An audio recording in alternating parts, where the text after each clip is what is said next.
bem-vindos ao podcast Etc.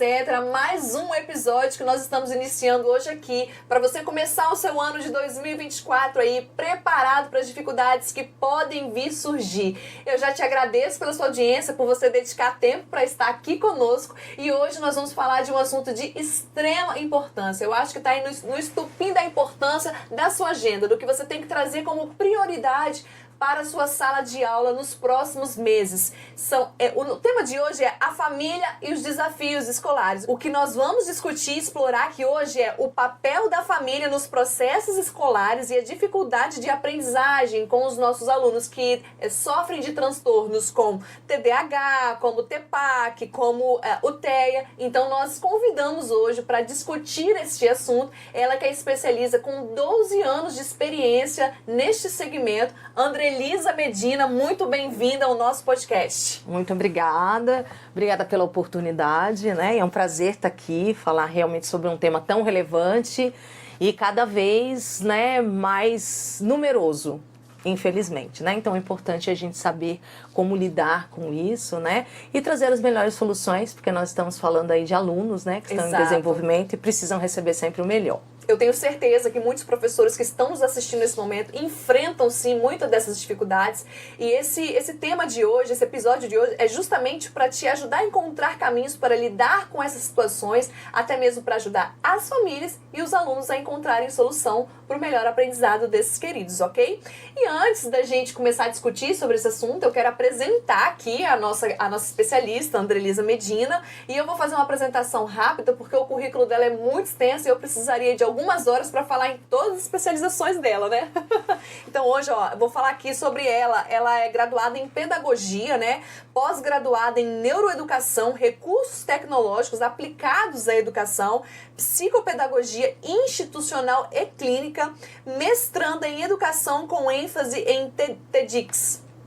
TEDx, tá certo? Falei certo? Então tá bom, gente. Esses termos são muito novos pra mim. Eu espero que vocês compreendam. E assim a gente vai seguindo. Então, nesse podcast, a gente vai explorar essa rica experiência da Andrelisa, de 12 anos, que atuou na coordenação pedagógica, com expertise abrangente nos processos educacionais, desde os ciclos iniciais até o ensino médio. A nossa convidada mergulha nesses desafios da alfabetização com essas crianças, com esses alunos, com essas necessidades especiais. Então, a gente vai começar hoje o nosso podcast. Eu vou te perguntar aí sobre o tema de entender o papel da família neste conceito. Para começar, qual é o papel da família no desenvolvimento acadêmico de uma criança? Como os pais podem apoiar efetivamente os seus filhos nesse processo quando há aí esses transtornos mencionados aqui? Bom, primeiro quero começar fazendo só um adendozinho. É muito comum a gente ouvir, né, as pessoas falarem: meu filho tem dificuldade de aprendizagem, ele tem TDA, né? Então, assim, TDA, TPAC, TEA, eles não são dificuldades de aprendizagem. Eles são transtornos que causam dificuldades de aprendizagem, uma vez que não haja uma equiparação de estratégias, de metodologias de trabalho para que o aluno desenvolva o seu potencial acadêmico, né? Então, eles em si não são dificuldades de aprendizagem, eles são transtornos, eles são questões clínicas mesmo, né? Mas eles podem causar, e geralmente causam, dificuldades de aprendizagem. É importante você falar isso porque muitas das pessoas não têm conhecimento, assim como eu. Muitos ouvintes também estão aprendendo muito com você que e esse ponto ao qual você abordou muda até a nossa forma de abordar e de lidar também com esse problema. Sim.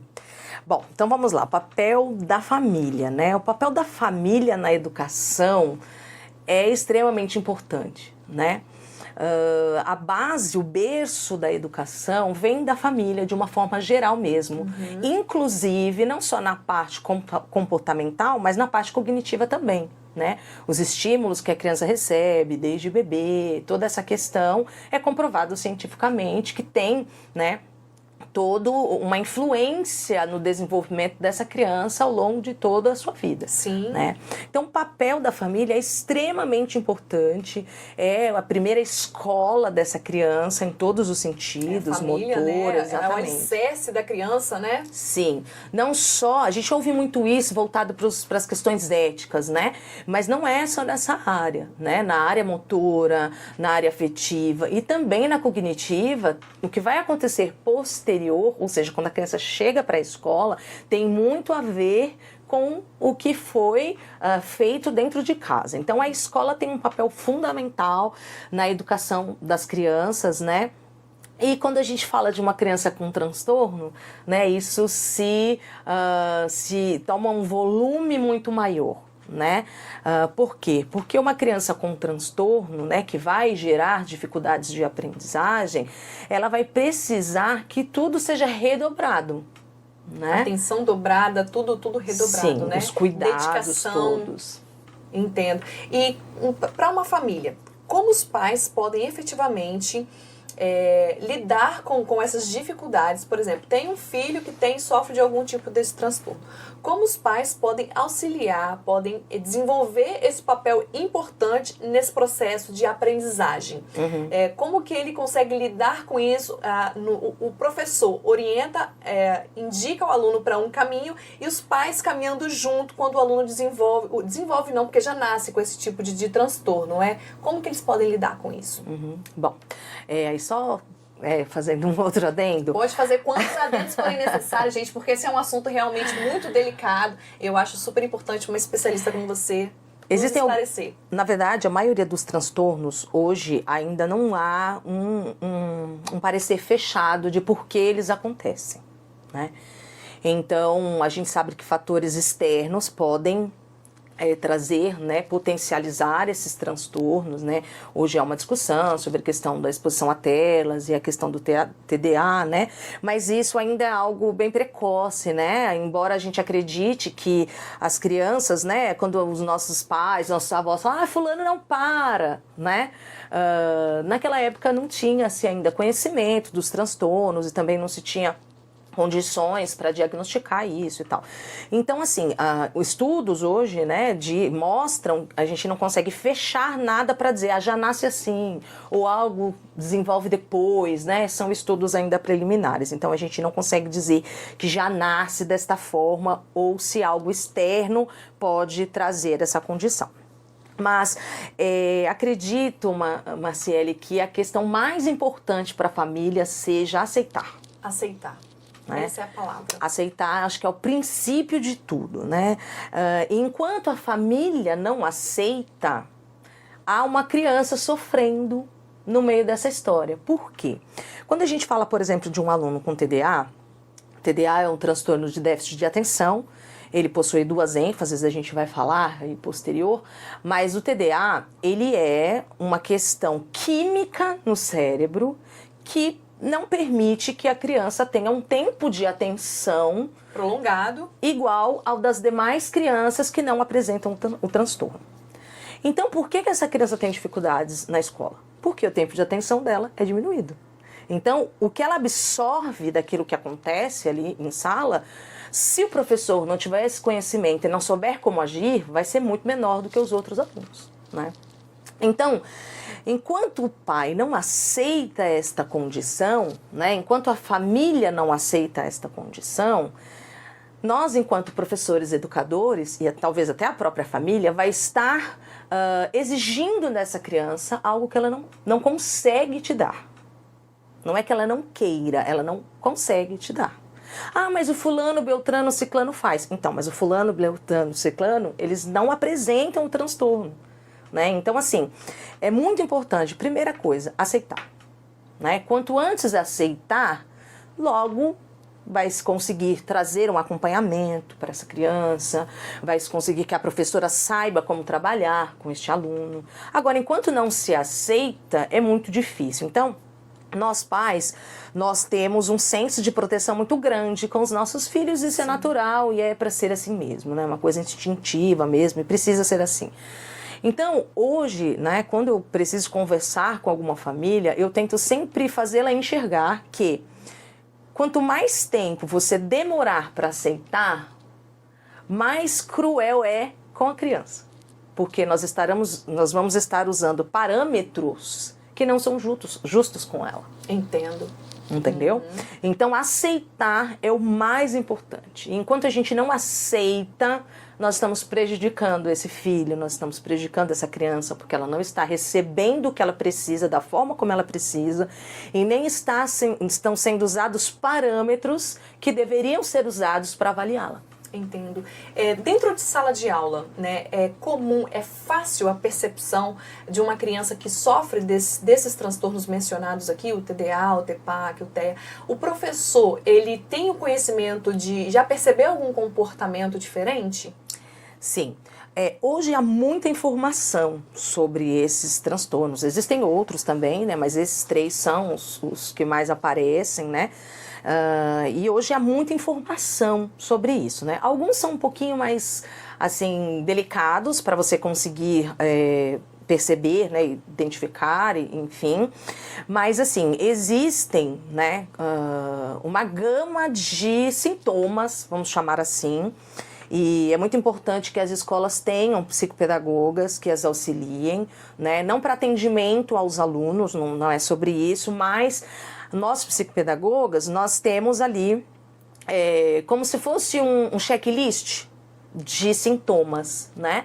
E aí, quando, por exemplo, né, eu vou fazer palestra para professores, eu vou orientar alguma escola, a gente compartilha isso com os professores. Então, você tem lá uma gama de sintomas. Se o aluno apresenta entre X e Y, né, então, por exemplo, de 10 ele apresenta 5 sintomas. É muito provável que seja alguma coisa neste sentido. Então, o professor pode buscar esse tipo de conhecimento bem específico, né? Mas como hoje é muito comum, não é tão difícil mais de você perceber, por exemplo, um TDA, né?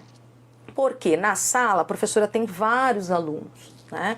Então você tem lá 30 alunos, 20 alunos, você consegue perceber quando alguém tem um comportamento um pouco diferente, né? Lógico que antes disso é preciso ali, né, a escola fazer uma pesquisa com os pais, que é a segunda questão que eu ia colocar em relação à família. A parceria com a escola é fundamental. Os professores com certeza devem perceber mais rápido do Sim. que os pais, né? Sim. É muito importante realmente o papel do professor na vida da criança em si, até para não só para o desenvolvimento educacional, Sim. mas também pelas descobertas desses transtornos, né? O TDA, por exemplo, né, ele é um transtorno que ele só consegue ser, de fato, detectado no período de alfabetização, né?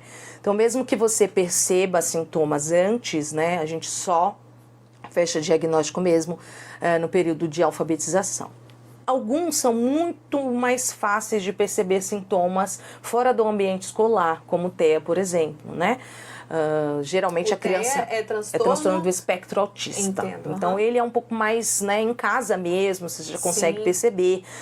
Então é um pouco mais fácil. Porém, hoje a gente vive um fenômeno, né, histórico mesmo, social, que as famílias muitas vezes optam por ter um filho só. Né? E aí, quando eu tenho um filho só, eu passo a não ter parâmetros para julgar se isso ou aquilo é comum, né?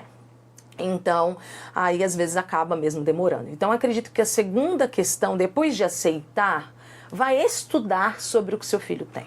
Procure profissionais sérios para fazer esse diagnóstico, né? Hoje a gente tem também uma onda muito grande, o aluno não para quieto, né? E aí leva no médico. Para você diagnosticar esses tipos de transtorno, né, é uma junta médica geralmente que faz. Por quê? As dificuldades, o comportamento que o aluno está apresentando, eles podem ser de ordem psicológica, eles podem ser de ordem fonoaudiológica, da área de fono, eles podem ser de ordem neurológica, então assim... São não vários tem aspectos que podem influenciar. Isso, então vai passar no neuro primeiro, o neuro vai avaliar a parte dele, não. Aqui da minha parte ele não tem nada. Então esse aluno vai agora ser encaminhado para um psicólogo. Vamos ver se o que tem apresentado tem algum cunho psicológico. O psicólogo vai, não é de ordem. Ele vai para fono. Então vamos ver, algumas dificuldades de aprendizagem podem estar ligadas à parte de fono, né? Porque o pensamento e fala, eles são ligados. Então, pode ser, depois que passam todos esses profissionais, que se fecha de fato um diagnóstico. Entendo. Né?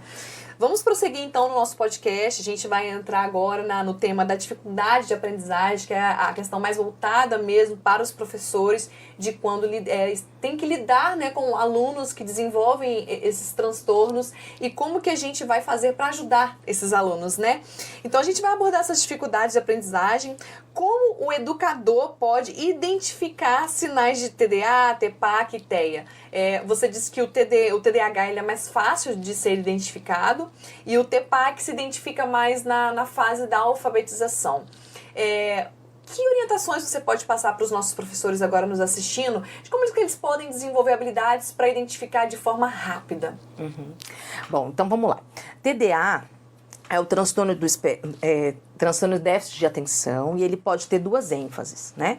A primeira ênfase é a mais falada hoje, né? Que é com hiperatividade e impulsividade, né? Então esse aluno geralmente é aquele aluno que não para quieto, ele quando precisa prestar atenção em alguma coisa, ele tá sempre mexendo, batendo, né? Então é um aluno que tem essa coisa bem acelerada, né? São alunos que muitas vezes, e por que eu digo muitas vezes? Existe, né, um escopo de sintomas, né, de que eles apresentam, mas não quer dizer que todos apresentem a mesma coisa, né?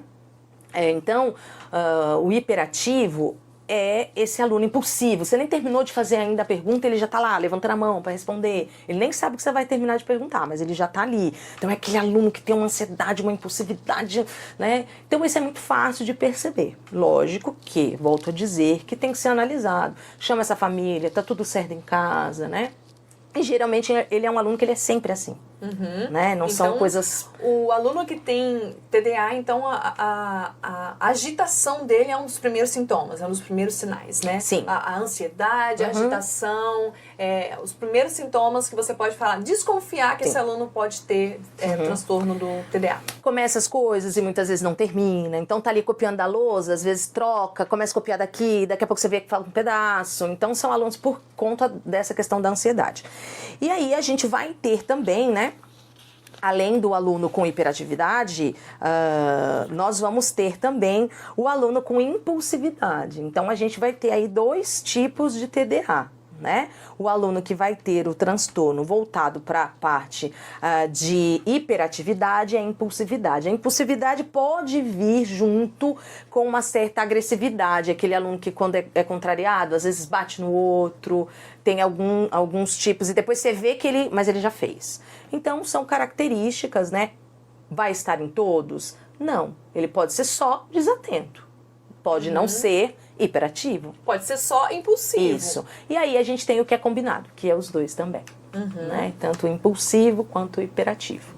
Né? O déficit de atenção sempre, mas ele pode estar combinado com a impulsividade ou com a hiperatividade e pode estar com os dois também.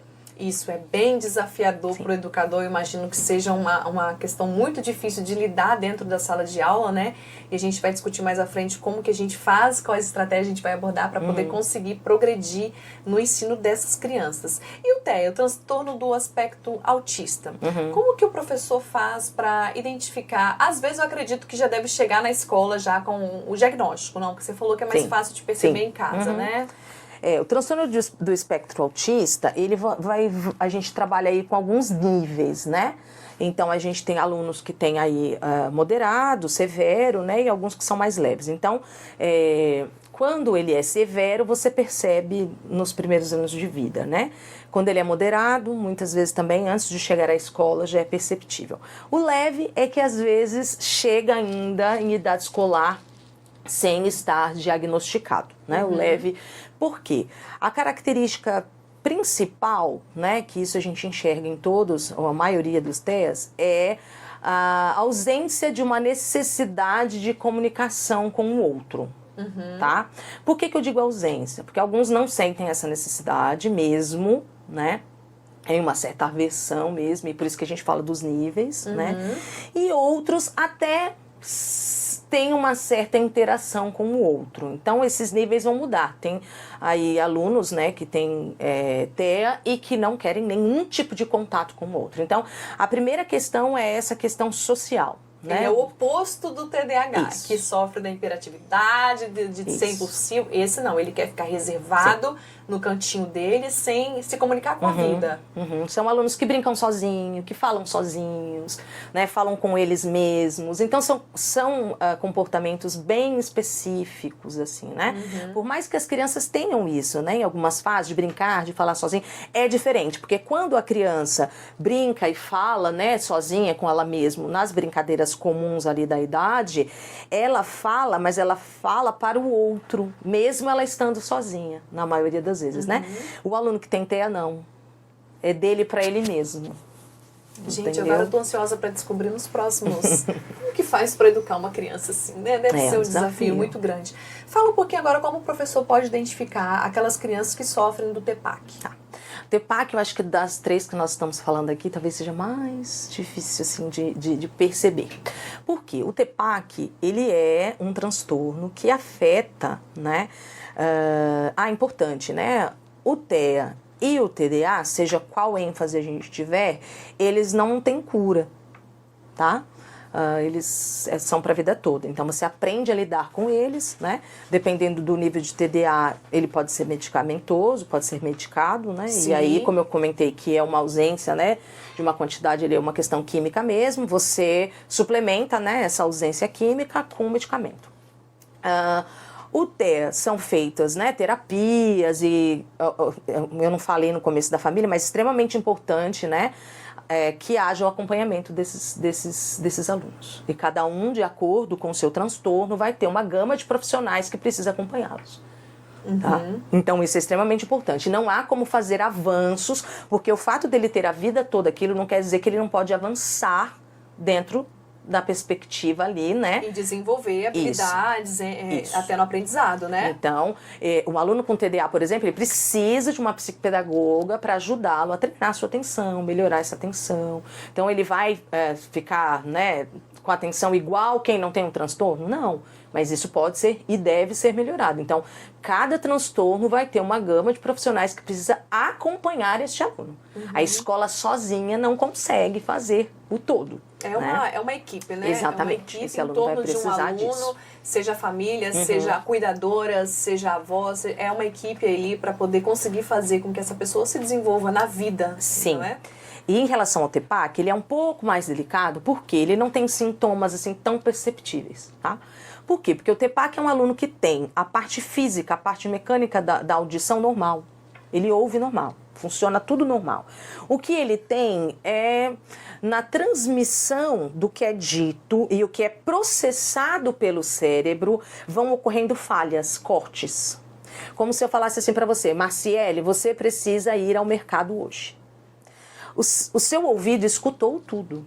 O funcionamento do ouvido é tranquilo. Só que na hora dessas informações serem processadas pelo cérebro, o cérebro processa assim: Marciele, precisa hoje. Meu Deus! Então a informação, ela não chega completa. E o nosso cérebro, ele tem um poder maravilhoso, que quando uma informação vem com lacunas, ele tenta preencher essas lacunas, tá? Então é um aluno que muitas vezes ele te responde um negócio totalmente fora da casinha, né, como se diz hoje. E aí você fala: meu Deus, mas de onde que ele tirou isso? Então, quando o aluno vem com esse comportamento, já é um sinal vermelho, sinal amarelo de atenção, porque esse aluno pode ter o transtorno do TEPAC. Isso combinado a outras coisas. Por exemplo, ele também é um aluno que deixa coisa por fazer, ele começa a copiar e ele não termina. Por quê? Por causa disso, as coisas são fragmentadas para ele. Mas o TEPAC é curável. Tá? Isso é ótimo. TEPAC é feito um acompanhamento com fonoaudióloga e ela vai treinando essa questão do processamento, né? Esse movimento, né? Ouvir, processei, ouvir, processei. E depois de um certo tempo fazendo esse treino, o aluno deixa de ter o TEPAC. O TEPAC é um pouquinho mais complicado de detectar, mas é o que eu falei. Se a escola, se a professora, né, tiver sido bem orientada, uma vez que você tem a percepção, né, desses sintomas, você vai fazendo também, né, testes e fazendo pré-diagnósticos. Assim, bom, não é meu papel diagnosticar, mas eu penso que de repente pode ser isso aqui. Isso é e deve ser papel do professor. né? Diagnóstico é médico que vai dar, enfim. Mas você pode ter o seu pré-diagnóstico ali. Bom, pelo que eu conheço, pelos testes que eu fiz isso, fiz aquilo e tal, né? E aí, junto com, né, a coordenação, orientação ali da unidade escolar, chegar para conversar com essa família, né? Então o TEPAC é um pouquinho mais delicado, o aluno apresenta às vezes algumas trocas de letras também, quando a gente fala lá de alfabetização, então às vezes ele é um pouco confundido com outras dificuldades de aprendizagem, sim, mas ele é treinável e você consegue sanar ele sem maiores dificuldades. O professor carrega consigo não só uma responsabilidade de educar essa criança, mas ele tem que ter todo o entendimento, olha, sobre tantas coisas que você falou, que o professor tem que passar aí por processos de especialização, assim como você fez, para identificar a personalidade e cada dificuldade peculiar e particular de cada aluno. É um papel de extrema responsabilidade, porque tenho certeza que muitas famílias recebem notícias pela escola, sim, né? E a maioria, né? Então, é porque realmente deve ser muito difícil de detectar. Esse que você falou, eu nem sabia da existência disso, que a criança escuta, sim, mas o cérebro dela não sabe processar exatamente o que foi dito. Realmente é muito desafiador. Se você está gostando deste episódio, você tem uma missão aqui agora. Você vai parar 2 segundos, apertar o nosso botãozinho de curtir, deixar o seu comentário sobre as suas experiências com alunos que têm esses transtornos, que sofrem desses transtornos e com certeza se inscrever no nosso canal, né, gente? A gente está aqui dedicando bastante tempo, convidando especialistas na área para o seu desenvolvimento, para trazer conteúdo de qualidade para você. Então se junte a nós, se inscreva no nosso canal, compartilhe esse vídeo, comente aqui embaixo as suas experiências nesse aspecto, neste assunto, que eu tenho certeza que vai ser incrível poder compartilhar experiências com você. Bom, Andrelisa, vamos prosseguir aqui com o nosso podcast. Você está trazendo informações assim, riquíssimas, coisas que eu nem imaginava que existia, tá, gente? Você e professor já deve ter bastante conhecimento, mas acredito que a sua abordagem trouxe assim, uma outra forma do professor também enxergar e ver as coisas. E até mesmo aqueles professores que estão começando agora, que vão começar a se especializar e podem aí já abrir esse viés para poder identificar, né, os transtornos desses alunos. Então a gente agora vai conversar sobre as estratégias de apoio, seja da família, seja da escola. Como podemos promover a compreensão mais ampla dessas condições na sociedade, sendo a família ou sendo a escola? Bom, antes de eu trazer aqui, né, como é que a gente pode trabalhar essa questão, é importante a gente ressaltar um ponto, né?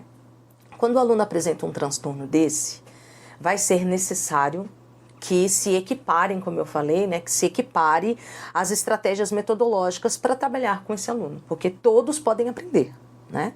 Porém, alguns precisam de formas diferentes. E quando você vai diversificar essa forma dentro de uma sala de aula, não há como, né, os outros não perceberem. Exemplo, quando o aluno tem um TDA muito forte, às vezes é preciso que ele faça a prova num silêncio total. Porque existem níveis de TDA que se cair uma agulha, o aluno perde a concentração. E perde totalmente. Então, quando você precisa, né, fazer, de repente, uma prova com esse aluno fora da sala, né? Normalmente a gente deixa ele fazer junto com os outros, né? Para ser tudo igual, mas em algum momento esse aluno vai precisar fazer fora da sala. Até mesmo para gerar inclusão, né? Isso, depende dos níveis também, exatamente. Como você acabou de comentar. Então, normalmente, né? Pelo menos quando eu estou orientando, eu peço para que seja feito dessa forma, faz a prova com todo mundo, né? E aí depois, em outro momento, ele vai fazer sozinho. Só que é meio inevitável que em algum momento os colegas percebam que algo está sendo diferente para este colega, né? Então, além dos transtornos e do que eles trazem para o aluno em si, né, ainda há um outro elemento importante emocional nisso tudo, né? Se os pais não têm emocional para aceitar, como que eles vão conseguir que a criança tenha emocional para perceber que ela tem necessidades diferentes dos outros e aceitar isso, né? Então a gente entra num outro movimento importante que é a inclusão de uma forma bem ampla mesmo, né? Por quê? A gente não pode fazer com que os outros não percebam. Eles vão perceber. Dentro do ambiente da sala de aula vai perceber que aquele aluno precisa de coisas diferentes do que os outros, né? Então, essa aceitação é importante para que haja de fato a inclusão, né? Porque a inclusão não é só eu trazer propostas metodológicas diferentes, mas a inclusão também é este aluno se enxergar como diferente e ficar bem com isso.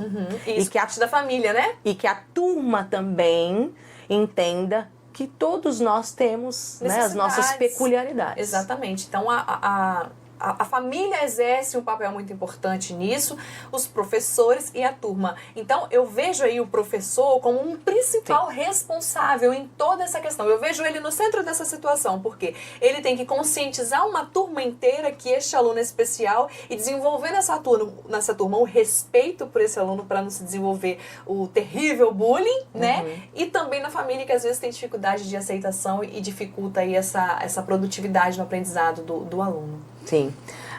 O TEPAC, por exemplo, uma das recomendações que a gente passa, o aluno não pode sentar perto de paredes, tá? Paredes? Isso, ele não pode sentar perto de paredes. Meu Deus do céu! Me explica o porquê.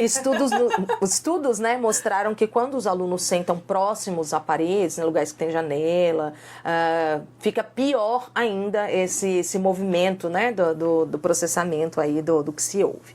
Então, são alunos que precisam sentar ali mais à frente, mais na parte central, né, da sala. Então, é um aluno... Quando você começa o ano letivo, muitas vezes, você não sabe quem tem o quê. Exato. Principalmente se for descoberto no correr do ano, né? E às vezes você precisa fazer uma troca de lugar e tal, enfim. E às vezes você troca um aluno de lugar, o pai acha ruim, e aí vem lá conversar, e você fala, não, mas eu tô trocando porque, né, a gente tem uma situação na sala e tal. Então, assim, se a gente não trabalhar muito bem essa questão, né, do diferente, a gente vai ter um outro problema que seria o bullying, né? Então, eu acredito que para a gente, né, promover essa compreensão mais ampla, né, para a sociedade, para a comunidade escolar e para a sociedade como um todo, é preciso entender que o diferente existe em todos nós. Exato. Em todos nós. E mais uma vez o professor entra com esse papel extremamente importante. Cita para mim, Andrelisa, 3 estratégias, se você considerar mais estratégias de apoio, que é o que a gente está discutindo aqui, de como promover essa compreensão e condições dentro da escola. 3 estratégias que o professor que está assistindo a gente pode executar de imediato a partir do momento que ele identifica. Exemplo, você já trouxe uma que identificou que o aluno tem o TDAH no nível mais alto, isola ele para de repente desenvolver uma atividade, para desenvolver uma prova. Essa é uma estratégia. Sim. Descobriu que o aluno tem TEPAC, né? Não coloca ele sentado próximos de parede. Essa é uma segunda estratégia. Traz pra gente uma terceira estratégia quando se identifica aí algum desses transtornos no aluno. Bom, acredito que outra estratégia que a gente pode usar, né, dentro do que a gente acabou de conversar agora, né, é trabalhar aí com um projeto, etc., né, que fala sobre bullying. Como a gente acabou de conversar, a gente tem, né, uma ampla discussão sobre a questão do diferente, mas todos nós temos alguma coisa ali em que nós precisamos de especificidades, né? Exato. Então, por que não trabalhar essa questão do bullying? E aí, quero trazer aqui hoje, né, o projeto Etc. Bullying, que vai trabalhar essa temática de uma forma extremamente importante para quem tem TDA, por exemplo, porque uma das questões do TDA é mudar de estratégias sempre.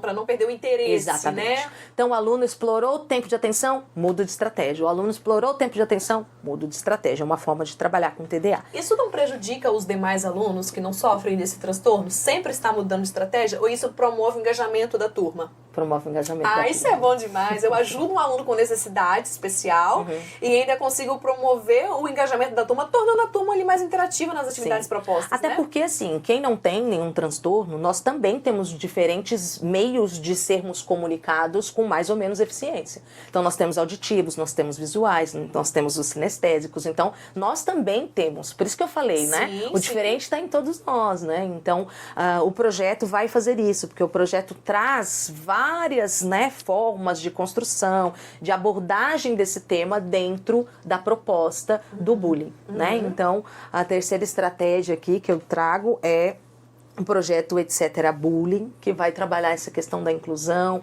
numa proposta super dinâmica, que vai trazer benefício para quem tem um transtorno e para quem não tem também, porque, como acabei de comentar, né, o dinamismo faz parte, né, das séries aí que nós trabalhamos aí dentro da escola, né? Então, acredito que O Projeto Bullying, ele faz uma campanha mesmo, que não vai trabalhar só a sala de aula. Mas a escola, né? Vai envolver a escola nisso. Isso é muito interessante. Andrelisa, você já presenciou algumas crises dentro de sala de aula? Exemplo, a gente sabe que o aluno autista, ele desenvolve, né? Ele sofre dessas crises. Como lidar com isso? Como o professor pode lidar com isso dentro da sala? Estou aqui dando a minha aula, de repente acontece uma situação. Bom, primeiro, depende muito de que tipo de crise a gente vai estar falando, né? Porque existem crises que há uma ameaça física para as outras crianças. Sim. Tá? Então vai depender muito de qual crise a gente está falando. Se a gente estiver falando de uma crise deste nível, né? Aí nós precisamos, muitas vezes, retirar as crianças de perto, né? Deixar alguém ali, um responsável, um adulto com esta criança, até que ela se acalme, mas eu também preciso preservar os outros. Então vai depender muito de qual crise nós estamos falando. Porque quando a gente tem alunos aí, por exemplo, com impulsividade, que podem ir para essa parte mais agressiva, eu também preciso preservar os outros. Sim. Então, se for esse tipo de situação, eu preciso, né, afastar mesmo as outras Isolar crianças. Isolar esse aluno. E é muito importante que haja diálogo com as outras crianças. Quando as outras crianças trabalham com um projeto como esse que eu acabei de falar, elas são crianças muito mais humanas, muito mais conscientes, né? E quando você faz esse trabalho, elas acolhem essas outras crianças e elas passam a fazer a manutenção das necessidades diferentes que este colega tem. Isso é importantíssimo, porque ao invés de você isolar um aluno desse e criar ele inúmeros memes para uma criança especial, você acolhe. Você já presenciou isso na escola? Das crianças acolhendo? Isso deve ser incrível.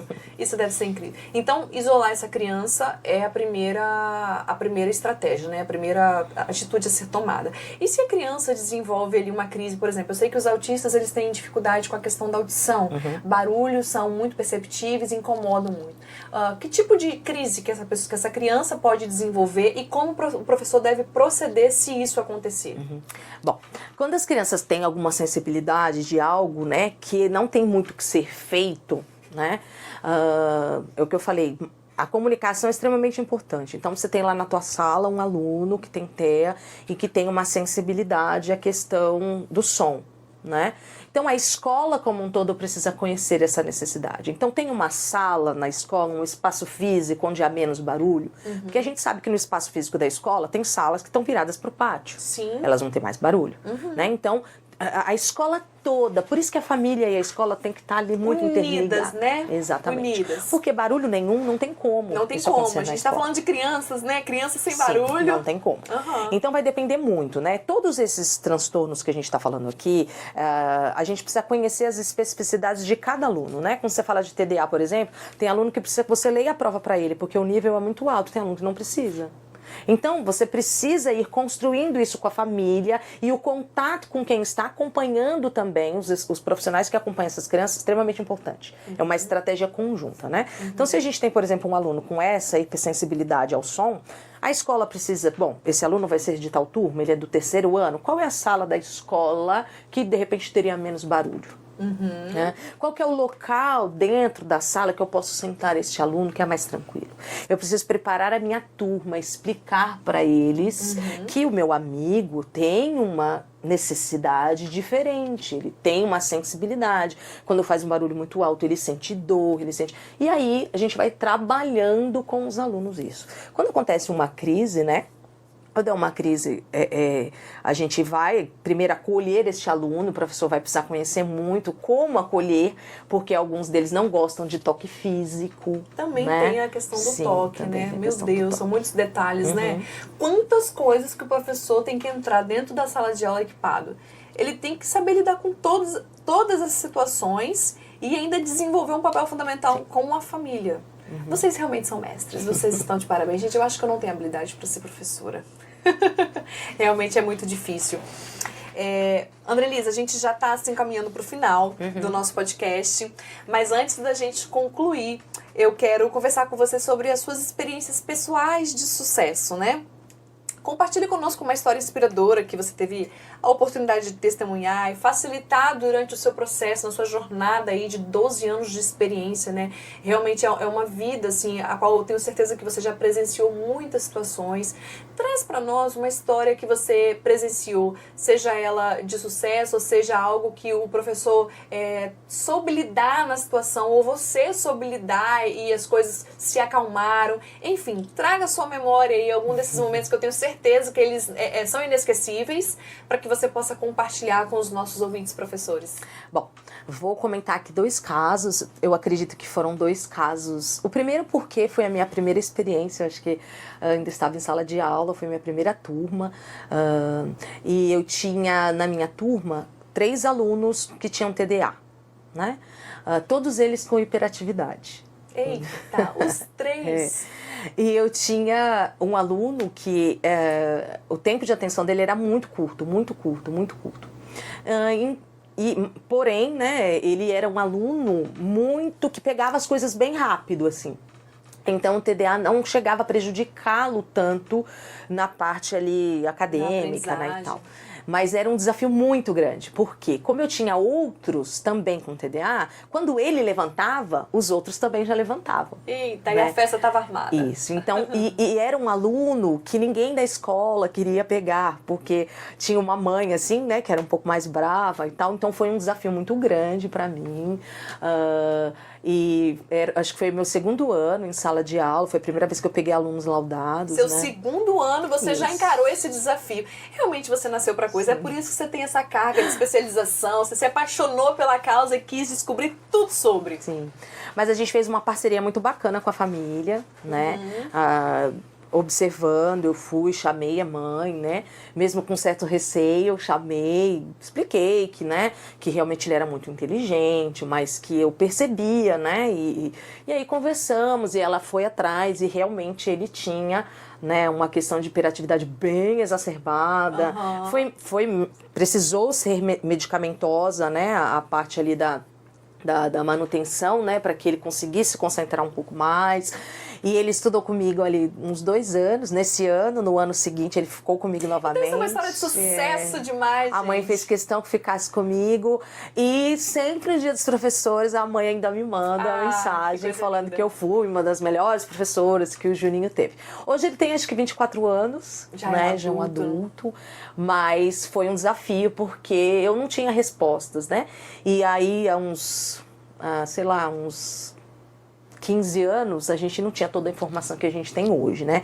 Então esse foi um caso que eu guardo assim com bastante carinho, porque foi um desafio bem grande. E essa mãe braba, ela não quis te esganá-la, tá falando que meu filho tem... porque acontece, né?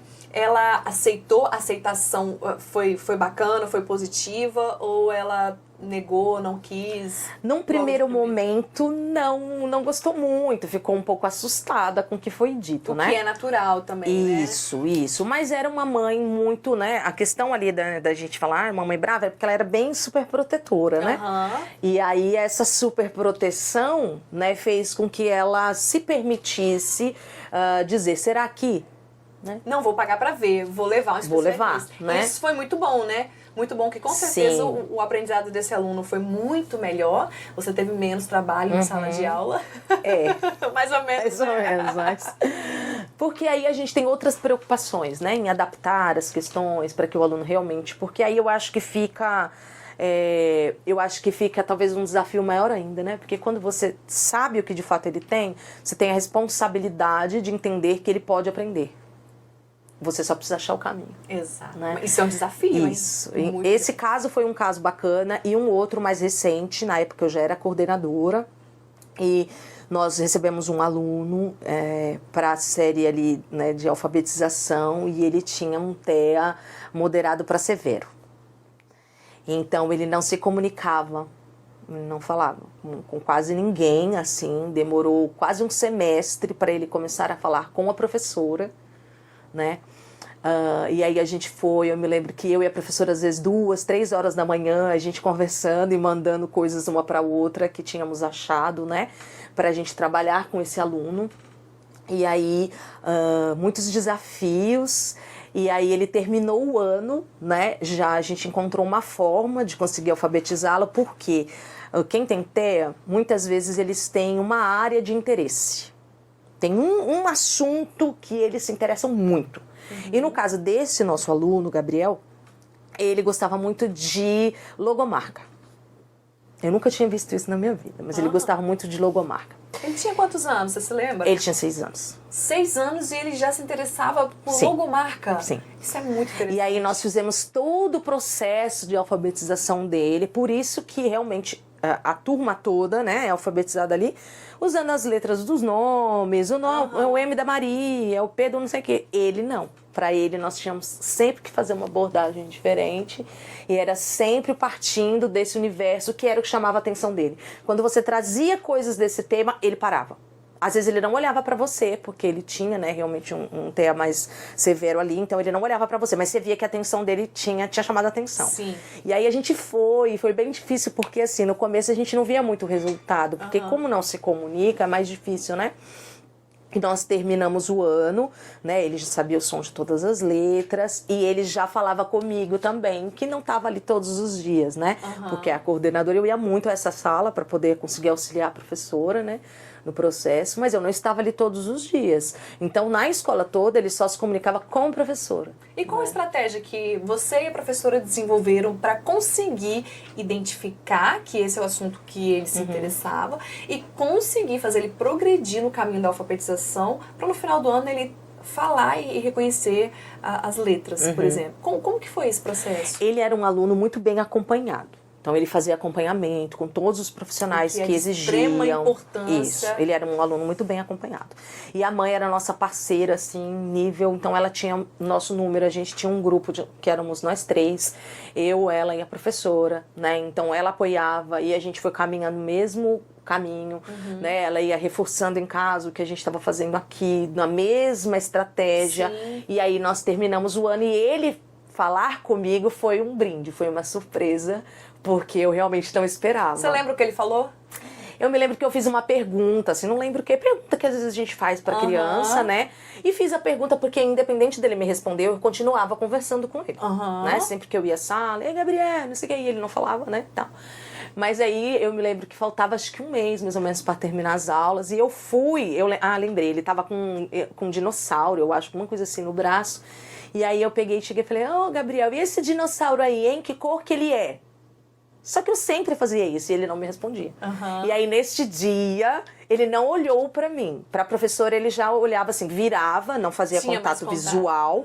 Mas se a professora falasse com ele, ele virava pra professora, pra direção da professora. O contato visual ele não fazia. E aí, ele não virou pra mim, como ele fazia com a professora. Mas ele respondeu, é verde. Ah, meu Deus, deve ter sido incrível. Foi um dia Deve ter sido incrível. Foi muito bom, assim, porque foi um desafio muito grande. Foi um desafio bem grande. Eu já tinha tido outros alunos com TEA, mas num nível leve, né? E aí a gente acaba conseguindo conduzir, porque eles fazem, né? Mais contato, eles têm mais questão social. E o Gabriel foi um desafio muito grande, e eu não sei hoje, mas até um tempinho atrás ele permaneceu nessa escola que eu trabalhava e eu sempre perguntava, né, como ele estava, porque realmente foi um desafio. Eu me lembro, assim, de várias noites, adentrar madrugadas, assim, pesquisando e conversando com a professora, para a gente, de fato, conseguir, né, que ele se desenvolvesse, porque a gente acreditava que existia um potencial, a gente só precisava saber como alcançar. Exato. Você acredita que a tecnologia educacional pode auxiliar no desenvolvimento mais amplo desses alunos? Você acredita que isso pode acelerar o processo de aprendizagem desses alunos que sofrem desses transtornos? Eu acredito que sim, porque todos esses que eu comentei aqui agora são alunos que são atuantes dentro do universo tecnológico. Todos eles são, né? Independente deles terem transtornos ou não, eles são nativos digitais também. É inegável, né? Hoje a tecnologia, ela independe se o aluno tem transtorno ou não. Então, basta a gente ter expertise de utilizar para o ensino e aprendizagem desses alunos. Realmente os professores terem esse insight, né, de aproveitar as ferramentas dispostas hoje para poder realmente incluir esses alunos e até mesmo elevar o nível de aprendizado e acelerar os processos. Andrelisa, qual que é a mensagem que você quer deixar hoje para os professores que estão nos assistindo para a gente iniciar esse ano de 2024, né? Para os professores que sabem já que vão lidar com esses problemas na sala de aula e para aqueles que ainda podem encontrar por surpresa. Diante da sua experiência de 12 anos aí nessa jornada, lidando com esses desafios, qual a mensagem que você deixa agora para os professores que vão iniciar o ano letivo daqui a alguns dias? Bom, vou deixar uma mensagem, vou deixar uma dica, tá? E dica foi é pedido, muito mas bom. vou deixar uma dica. Dica é muito bom. Eu acho que, primeira questão, é importante você conhecer os seus alunos, né? Então, se esse aluno já é da escola que você trabalha, procure informações com o professor anterior, mas não procure demais, né? Eu acho que quando a gente já vem com tudo pronto, a gente deixa de apostar que eles podem. Então eu acho que tem informações ali, como que ele era com você, sabe? Uma visão mais macro de informações eu acho importante. Dica de ouro, hein? Mas eu acho que quando, né, eu passei por isso várias vezes, tenho certeza que talvez vocês tenham passado também aí. Fulano não fazia tal coisa, esquece, não faz. E aí quando vem pra você, eles amadurecem, eles mudam, há outras conexões emocionais, né, que são extremamente importantes também no processo. Então deixaria essa dica. E professor, que mensagem eu deixaria para você? Todos podem aprender. Isso pode parecer um negócio, talvez, né? Clichê, né? Isso. Mas todos podem aprender. Ninguém pode mensurar o que a mente humana é capaz, né? Então, acredite que seu aluno pode. Acredite que seu aluno pode, né? Mas não é só ficar acreditando, né? Osmose. Você precisa ir, você precisa estudar, você precisa pesquisar, precisa buscar ajuda, né? E um dia foi minha primeira vez, como eu comentei aqui, né? Quando eu tive meus primeiros alunos com transtorno, eu fiquei perdida, fiquei desesperada, não dormia, mas eu fui estudar, né?